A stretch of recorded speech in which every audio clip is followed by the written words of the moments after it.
Okay, so this next problem here, we're going to find the average value cosine between 0 and pi. And I want you to explain how this could be analyzed without an integral. Okay, and we will do this with an integral. We'll just confirm our analysis. So if I sketch cosine from 0 to pi, it looks like that. And just by looking at it and understand the symmetry of the cosine function, we should be able to conclude that this area above and the area below are symmetrical because of those quadrants, and we should be able to say that the net area, or the net displacement, or the average value of this function. So the net displacement is 0, so if I divided 0 by the interval width, that would give me the average value. That should give me 0. We could also analyze it for every y coordinate. There's an equivalent negative y coordinate which will cancel it out. So let's just work this out. Okay, so this is the average value of cos. Okay, this is a cosine function. We should be able to calculate it by taking the interval width, pi minus 0, and timesing that by the area from 0 to pi of cos x dx. Okay, so we end up with 1 over pi. This ends up being the antiderivative of cos's sine, so the displacement on the antiderivative gives us the area above and below. Okay. And when we work this out, the sine of pi is 0, the sine of 0 is 0, so we get a net area of 0, and dividing that by pi over dividing by the interval width, we get an average value of 0.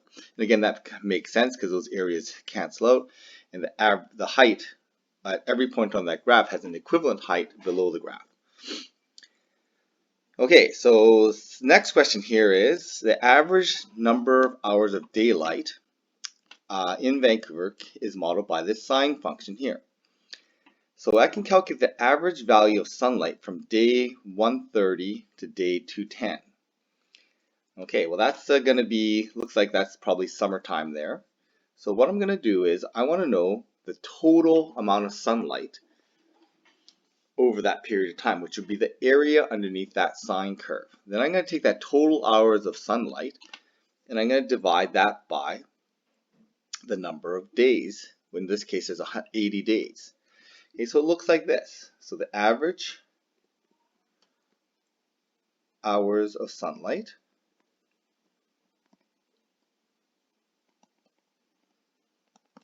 it's going to be equal to the total hours of sunlight from day 80 to day 210 of f of x, which is 4 sine 2 pi over 365 x minus 80 plus 12 dx.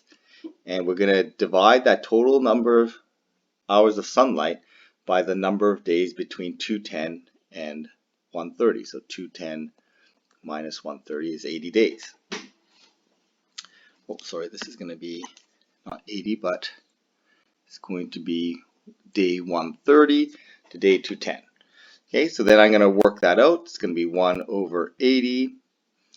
I anti-differentiate this. This is going to be where the antiderivative is going to be negative 4 cosine of 2 pi over 365 x minus 80.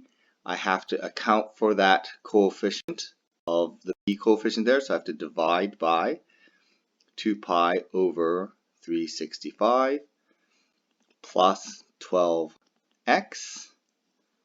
Okay, there's my antiderivative, and I want to do that from day 130 to day 210.